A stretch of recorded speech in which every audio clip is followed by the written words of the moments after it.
الحمد لله رب العالمين والصلاة والسلام على أشرف المرسلين نبينا محمد وعلى آله وصحبه أجمعين.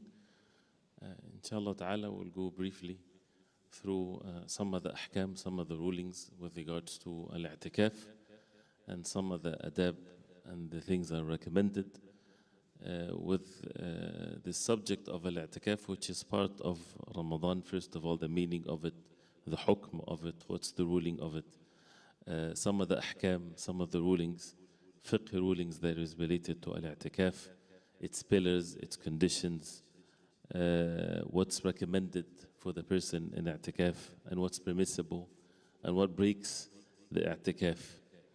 And all of that is brief, as we will also try, inshallah ta'ala, in the coming days, if Allah subhanahu wa ta'ala will, during the i'tikaf.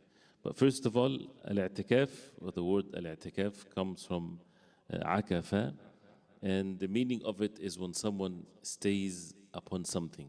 Luzum al-shay, when you're staying upon something. Like Allah subhanahu wa ta'ala said in the Quran, فَأَتَوْا عَلَى قَوْمِ يَعْكُفُونَ عَلَى أَصْنَامٍ لَهُم. The people of Bani Israel, when they, after Allah subhanahu wa ta'ala saved them from Fir'aun, فَأَتَوْا عَلَى قَوْمٍ يَعْكُفُونَ عَلى أَصْنَامٍ لَهُم. They passed by people, يَعْكُفُون, they're making i'tikaf upon one of their idols. That means they're staying there for the worship of these idols. And also Allah subhanahu wa ta'ala mentioned it in the Quran, وَلَا تُبَاشِرُهُنَّ وَأَنْتُمْ عَاكِفُونَ فِي الْمَسَاجِدِ, with regards to the relations with one's wife while a person is in state of al-i'tikaf. So basically the i'tikaf, or the definition of al-i'tikaf, is when someone stays in the masjid, staying in the masjid with the intention of at-ta'abbud, worshipping Allah subhanahu wa ta'ala alone. And it has to be in the masjid. It has to be in the masjid. There's no i'tikaf at home. There's no i'tikaf in a place where the salawat is not established. And this is a mas'ala in the matters of al-i'tikaf. It's only in the masajid where the 5 daily salah are established in it. It doesn't have to be a masjid where Jumu'ah is established. It's okay if people make i'tikaf in a masjid where there's Jumu'ah in it, as we know that the small masajid would close, and for the Masjid al-Jami', the big one, is to establish the Jumu'ah in it. That's fine, people can make i'tikaf in these masajid, and for Jumu'ah they have to leave from their i'tikaf to pray Salatul Jumu'ah and come back again to their masjid, and that doesn't break al-i'tikaf. But the 5 daily salah has to be there. And therefore, when it comes to women, can they make i'tikaf in their homes? No, there's no such a thing as i'tikaf at home. She can stay at home and read Quran and make dhikr, mashallah, the rewards is great in the month of Ramadan, but it's not called i'tikaf. The i'tikaf is only in the masajid, in the houses of Allah. So this is what al-i'tikaf means.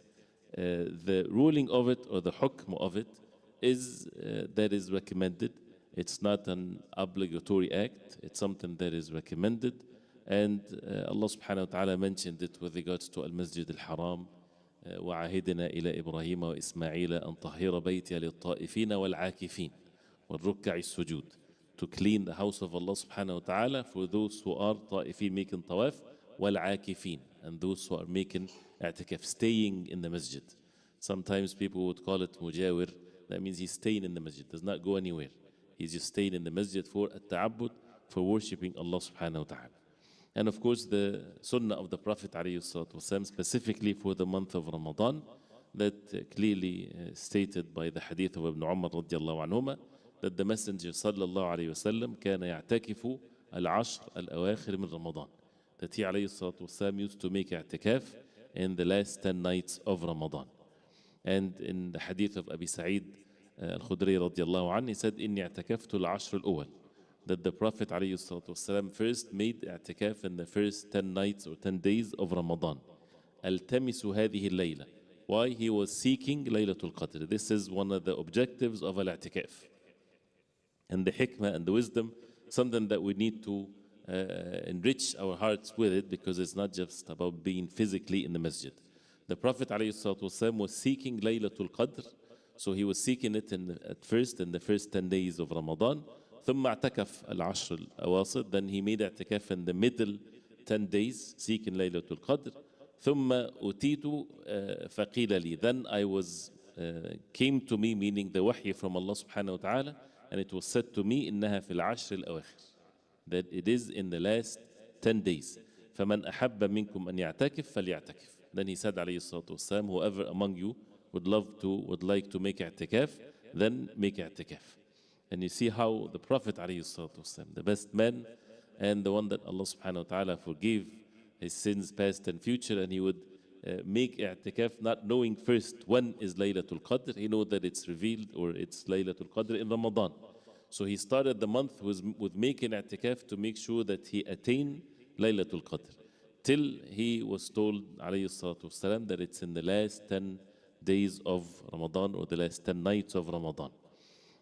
Which is again it shows that the time of al-i'tikaf is the last 10 nights of Ramadan. But if someone wants to make i'tikaf any time throughout the month of Ramadan, this is valid, as the Prophet ﷺ did that. And also the wives of the Prophet ﷺ would make i'tikaf in the house of Allah. So as you see here from this hadith, that there's a wisdom behind it, and that is for those who are making i'tikaf, they're leaving their homes, they're leaving their families, and they're coming to the masjid, to the house of Allah, to be in some form of a seclusion to worship Allah. Of course, they have to pray the 5 daily salah, they have to eat, they have to use the bathroom. So, but this is the seclusion that is loved by Allah subhanahu wa ta'ala. And other than these times, they are busy with the ibadah. And that's why if someone wants to even seek knowledge in the masjid in the days of the last 10 days of Ramadan, or do some light issues of worldly matters that he cannot push away from himself. First of all, it's not like even with seeking knowledge, is it something that is good to be done in the last 10 days of Ramadan when a person is making i'tikaf? As the ulama, they say, not the best thing to be done, unless it's a mandatory knowledge for a person to learn. Rulings of tahara, he doesn't know how to make salah, things like this. But to come to the masjid with the intention of seeking knowledge, no.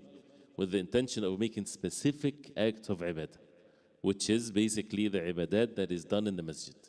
The salah, the recitation of the Quran, the dhikr of Allah, the dua, like this.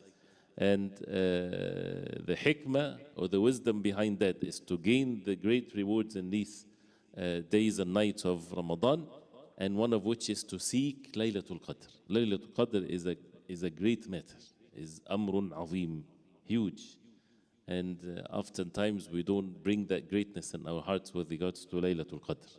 It's one night, and Allah subhanahu wa ta'ala revealed with regards to Laylatul Qadr surah, and in it clearly that inna anzalnahu fi Laylatul Qadr wa ma adraka ma Laylatul Qadr. Every time we hear in the Quran, wa ma adraka, what do you know about al-qari'ah, ma al-qari'ah, wa ma adraka ma al-qari'ah, what do you know about al-qari'ah, al-haqqa. Why the purpose of this is we took it in the tafsir. What is وَمَا أَدْرَكَ مَا لَيْلَةُ الْقَدْرِ? What does it mean? What's the significance of what do you know about Laylatul Qadr? There was a word that we said in the class of the tafsir. What is the word? For what? At-tahweel. Tahweel, remember at-tahweel? To make it huge. The reason of that, Allah subhanahu wa ta'ala wants in the hearts of the believers to make it so great in their hearts. وَمَا أَدْرَاكَ مَا لَيْلَةُ الْقَدْرِ. What do you know about Laylatul Qadr? That means it's beyond one's ways of comprehension. That the reward of it is something that no one can ever imagine. So that's why when a person stays in the masjid, not leaving in the masjid for that purpose. And we'll talk in some details about this. A person would say, okay, if I come every night from Maghrib till Fajr, inshallah, I'll get Laylatul Qadr, because Laylatul Qadr is during the night, not during the day. This is true, but why the i'tikaf? So that the heart is not attached to anything else. So it's not about physically being in the masjid or making Salatul Qiyam and Taraweeh of Laylatul Qadr. This is good, mashallah, and there's levels of goodness, of course, for each and every one. But since the ajr, the reward of the salah, is according to how much khushu' and devotion that a person has, and the heart is focused on whatever action that a person is doing. And since Laylatul Qadr, it's khayru min alfi shahr, as Allah subhanahu wa ta'ala says, is better than 1,000 months. That means over 80 years of ibadah is given in one night. And this is how Allah subhanahu wa ta'ala bestowed His favor upon the ummah of the Prophet alayhi salatu wasalam. So people can be, as the Prophet alayhi salatu wasalam said, إِذَا انصَرَفَ الْعَبْدُ مِنْ صَلَاتِهِ, if someone finishes the salah, كُتِبَ لَهُ عُشْرُ وَتُسْعَ ثُمُنُهَا, and so on. Some people get 1/10, 1/9, 1/8 of the reward of the salah, even though physically they all made the salah. But the rewards varies from one to the other. So one of the wisdom behind it is to detach قطع علائق القلب, to detach the heart from any of the attachment of the worldly matters in these 10 nights or these 10 days, so that the person would be focused on attaining the blessings of Laylatul Qadr. And Laylatul Qadr, we'll talk about it inshallah. It's not just about a dua that you would make and you hit Laylatul Qadr and you get your dua accepted. Right? This is, mashallah, is good. But Laylatul Qadr is not about acceptance of a dua that you're seeking. Laylatul Qadr is about the reward of the night. You spend your entire life in the worship of Allah, you get all of that in one night.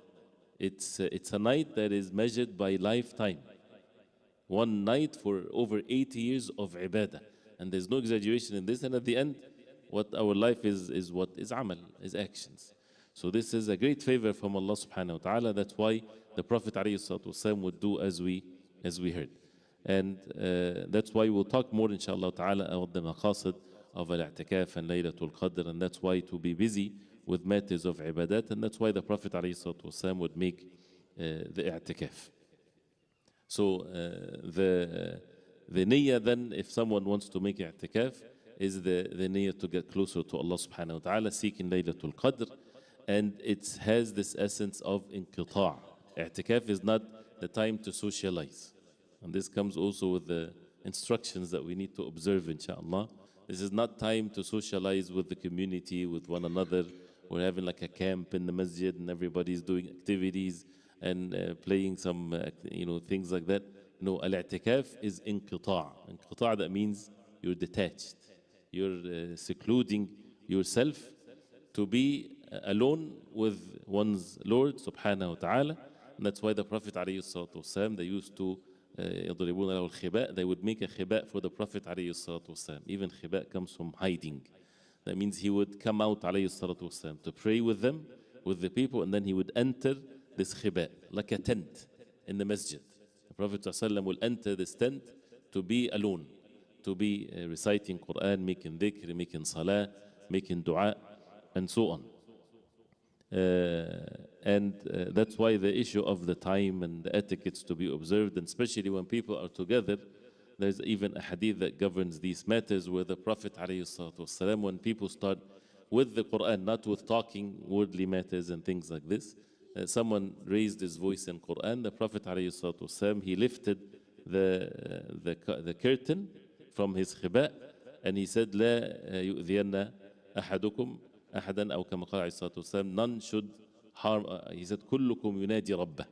All of you are ينادي ربه. All of you are making munajah, which is the secret talk with Allah subhanahu wa ta'ala. You're making dhikr, you're making dua, you're reading Quran. فلا يرفع بعضكم على بعض في القرآن. No one should raise his voice with the Quran over someone else. Do not make tashwish. Do not disturb one another with even the recitation of the Quran. So you can imagine if it's something else.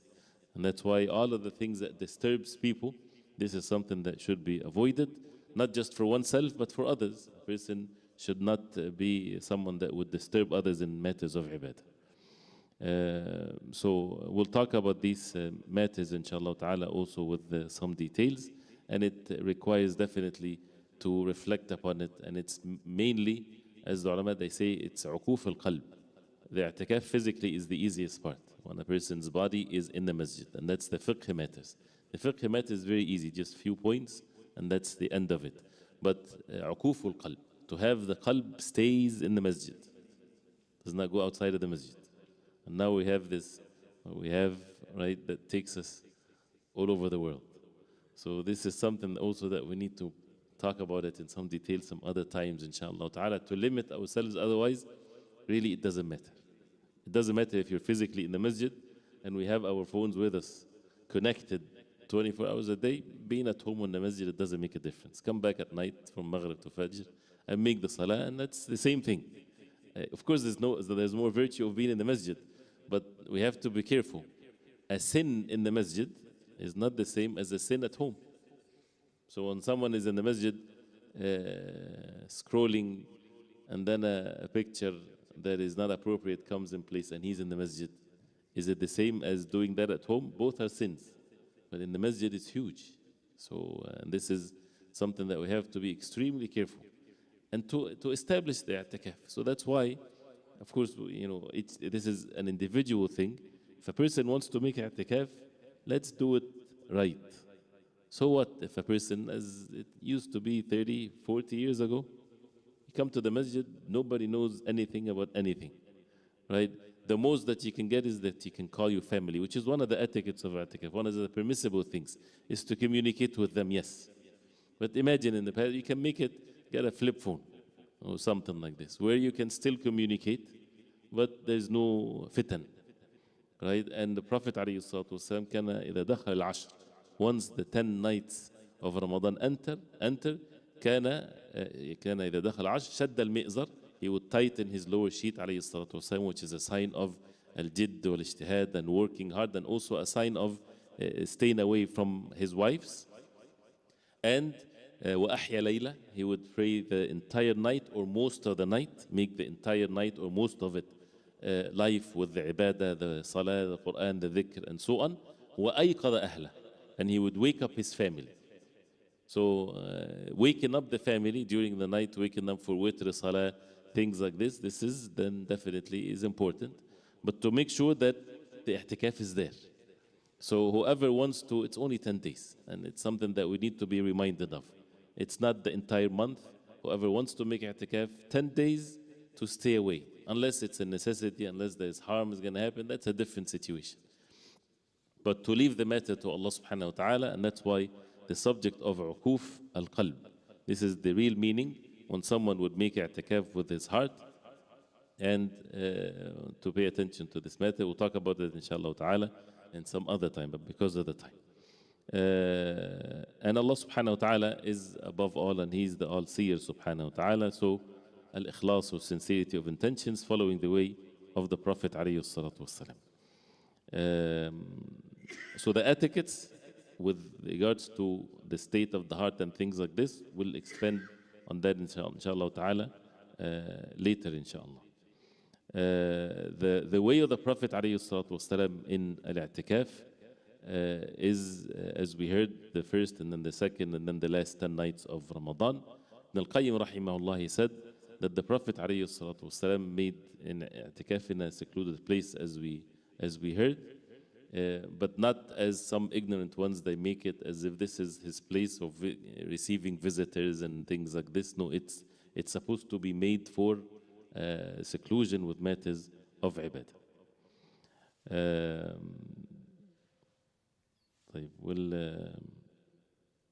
Some of the ahkam, some of the rulings of al-i'tikaf. The time of al-i'tikaf, as we heard, is the last 10 nights of Ramadan. So when does the person enter the masjid for the i'tikaf? Before the sunset of the 20th of Ramadan. So that means before the night of the 21st. So the night of the 21st is the first witri night, the first odd night in the last 10 nights of Ramadan, which can be Laylatul Qadr. So Laylatul Qadr, as also we'll talk about that inshallah ta'ala, التمسوها في الوتر من العشر الأواخر, to seek it in the odd numbers of the nights, but it can come in the even nights too. Allah subhanahu wa ta'ala knows best. But the first night, which is the night of the 21st. So to come to the masjid before Maghrib of the night of the 21st, which is the Maghrib during the day of the 20th of Ramadan. And till when? The end of al-i'tikaf is by the sunset of the last day of Ramadan. So once they see the hilal that the next day is Eid, then once the Maghrib time comes, the person can leave. And some of the early generations of Islam used to like to go out from al-i'tikaf to Salatul Eid. That means they spend even that night and they go to Salatul Eid. But the majority, which is sufficient, is after the Maghrib of the last day of Ramadan. Al-i'tikaf is it only as a mas'ala that always the ulama they mention, is it only for Ramadan or can be done for other than Ramadan? It is not necessarily in Ramadan only, because also the Prophet ﷺ, he made i'tikaf in Shawwal, and this is actually a subject of qada al-i'tikaf. A person can make up for al-i'tikaf if he missed, even though it's recommended, you don't have to make qada. It's not wajib, it's not obligatory, unless a person has nadhr. That's a different situation. And this is also one of the masail that they mention. If someone made a vow that he would make i'tikaf. So, it's not necessarily only for the month of Ramadan, and some said it has to be associated with fasting. So, but anyway, staying in the masjid is a good deed, and a person, to the best of his ability, if he would stay in the masjid without undermining any rights in one's life. So, the ulama, they mention when it comes about the pillars of al-i'tikaf, the pillars of any ibadah. Without any pillar, the ibadah is not valid. So, of course, one of the pillars of al-i'tikaf is the person himself. So you cannot make i'tikaf virtually, right? So you cannot say, sign up for a masjid and just online I'm making i'tikaf. So physically you have to be in the masjid. So this is the individual, the person. And of course, part of these arkan will be the conditions. It has to be a Muslim, aqil, and so on. But this is first the mu'takif, the one that is making i'tikaf. The place that a person will make i'tikaf, as we heard, one of the pillars, it has to be a masjid. So, لا اعتكاف unless it's in the masjid. No i'tikaf unless it's in the masjid. The best three masajid, of course, to make i'tikaf is al-Masjid al-Haram in this order. In Mecca, then the Masjid of the Prophet ﷺ in al-Medina, then al-Masjid al-Aqsa.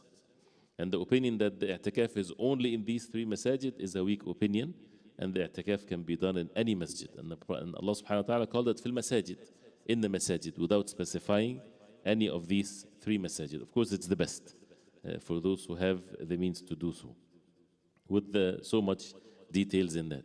And of course, what is a masjid? A masjid, as we heard, is the masjid that the salah is established in it, the 5 daily salah. The niyyah is a pillar. So a person coming with the niyyah of al-i'tikaf. So he's not just coming for no reason. So it has to be with the niyyah of al-i'tikaf, and the niyyah is in the heart. There's no uttering of anything. No nawaitu an a'takif, there's no such a thing. It's in the heart. And the fourth one is to stay in the masjid. Is to stay in the masjid, which is the actual al-i'tikaf. And many other ulama, they don't mention these pillars because it's an obvious thing. So you have the person himself, you have the place which is the masjid, you have the intention, and you have the staying in the masjid. How long? You know, any time if a person stays in the masjid with these pillars, he's making i'tikaf. So if a person come and stay between Dhuhr and Asr with that intention, with being in the masjid, being physically in the masjid, and staying there for an hour, 2 hours, whatever, this is i'tikaf. This is considered to be i'tikaf.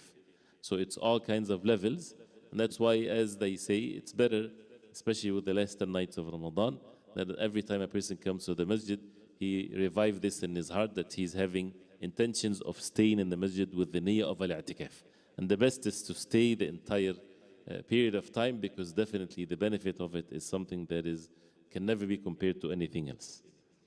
When it comes to a person being in the masjid, a person can he leave the i'tikaf or the place of i'tikaf, which is the masjid.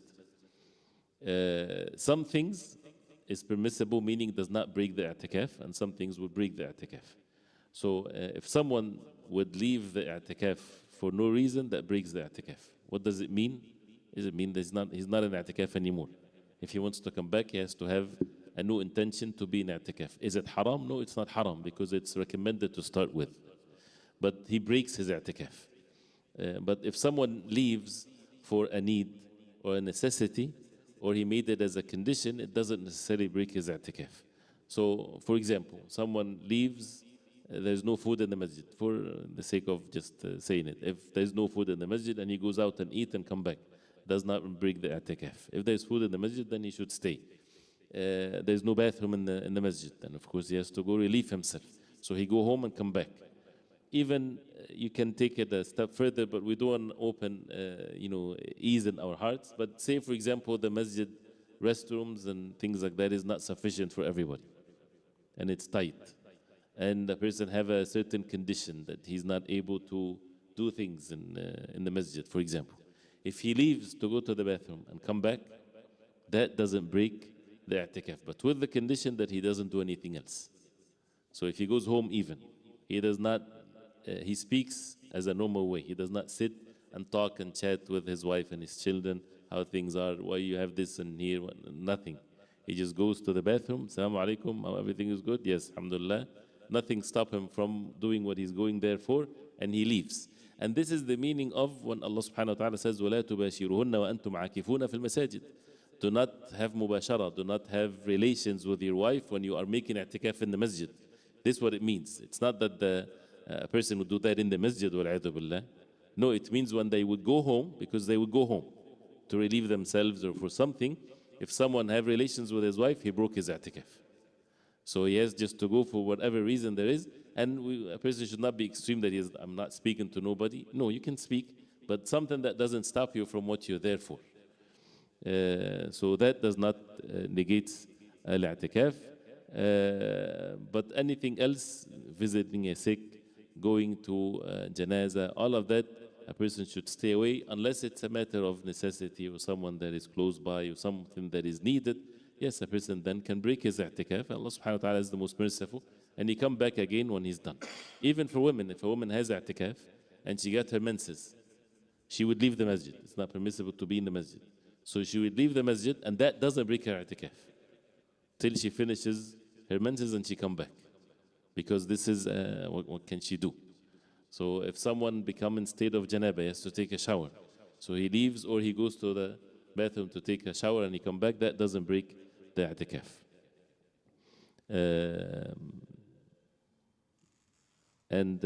So that's why the shurut or the conditions of it is that a person has to be a Muslim, a person has to be aqil, sane, he's not insane. He does not have to be mukallaf. A child can make i'tikaf in principle, but he is from the age of understanding things 7 years and above. As long as he does not disturb anyone, he can also have matters of the i'tikaf. And this is valid for both men and women, as long as there's no fitna and with the permission of her wali, if women make i'tikaf, and without any issues with security, with fitan, and things of that nature.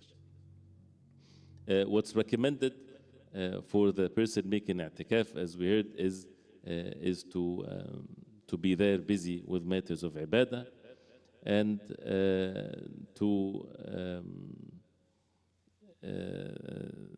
the ibadah is the main thing. The salah is to be established, all of the etiquettes and the things to be observed for the masjid.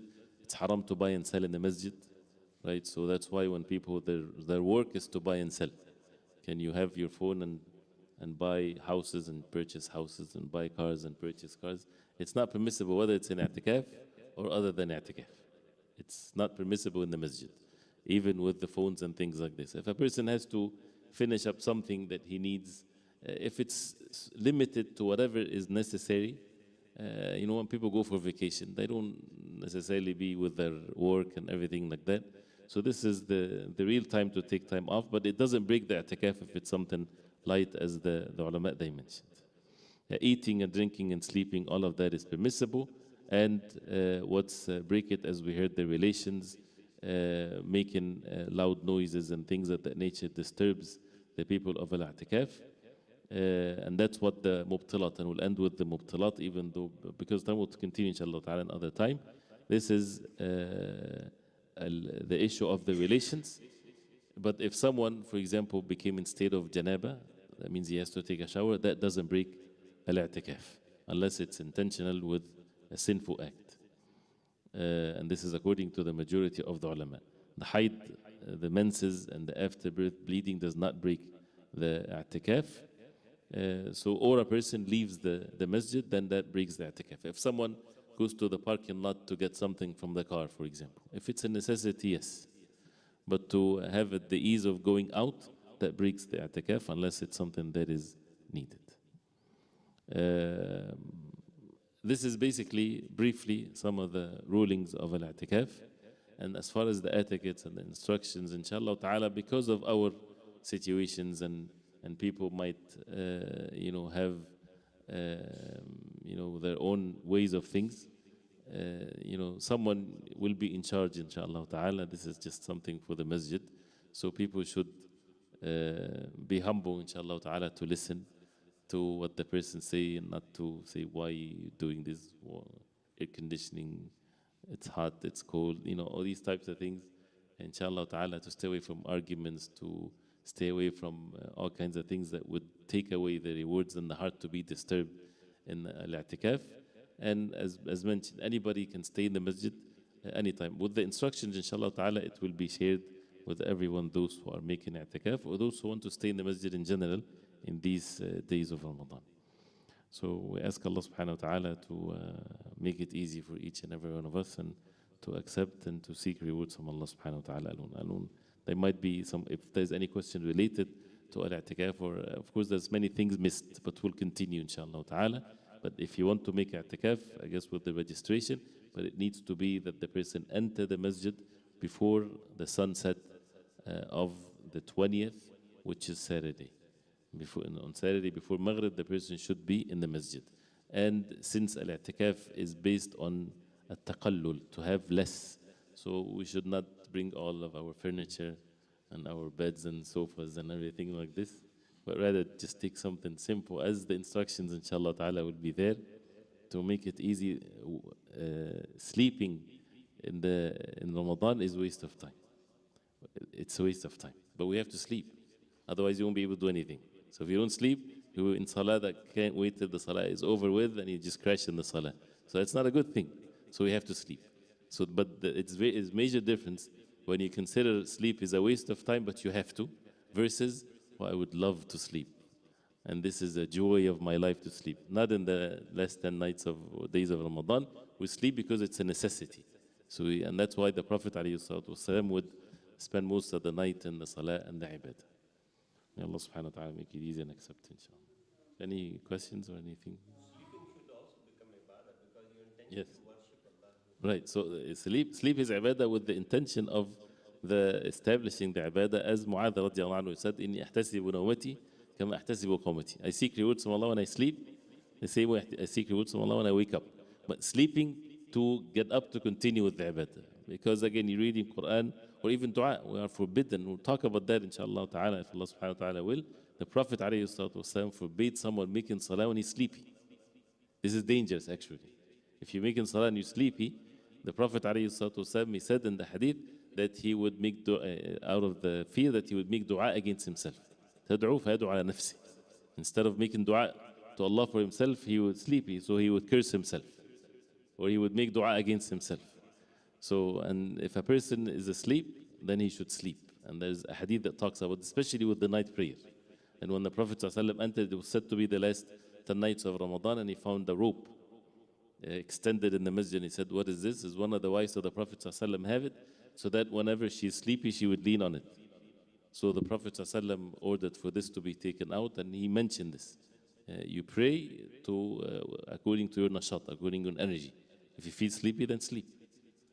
But we'll talk about that also, inshallah. May Allah subhanahu wa ta'ala make it easy, inshallah. Does the i'tikaf has to be 10 days consecutive, or someone can do 2 days or 3 days? Can the i'tikaf be 10 days consecutive, or 1 day, 2 days, or whatever? Any time that a person comes into the masjid with the intention of an i'tikaf, it's i'tikaf. But if a person wants to make the i'tikaf the entire days, which is of course what is best, if he leaves, then that breaks the i'tikaf. He needs to come back with another intention of an i'tikaf. So it's up to the person. But sincere advice, the more the person seclude himself in these last 10 days of Ramadan, it's worth it. And subhanAllah, we're now on the night of the 19th. Ramadan finished. We don't know what happened. So before we know it, the month will be over with. And it's the attainment of the reward is unimaginable. Something that a person would see in the Day of Judgment. So whatever means that a person has to make sure that he doesn't waste the Laylatul Qadr, this is what is needed, inshallah. Yeah, I had a question about short-term itikaf, like in salahs. So, is there like a special fadl for itikaf between Asr and Maghrib? Is there a special fadl in making itikaf between Asr and Maghrib? There is no special rewards in this, except the fact that the tarafay nahar, the two ends of the day, it's virtue to make dhikr and to make ibadah in the two ends of the day, the beginning of the day after Fajr and before Maghrib or after Asr, and especially the day of Jumu'ah. So if from that perspective, yes. And that's why towards the end of the day of fasting, this is a good time for a person to be in the masjid, to read Quran, to make dua before breaking the fast. And this is something that the early generations of Islam used to be observed doing this. The end of the day is something that they would sit and they make dhikr and make dua till Maghrib time. الله يبارك فيك. صلى الله وسلم وبارك على محمد وصحبه وسلم. سبحانك اللهم ربنا وبحمدك اشهد ان لا اله الا انت استغفرك واتوب اليك.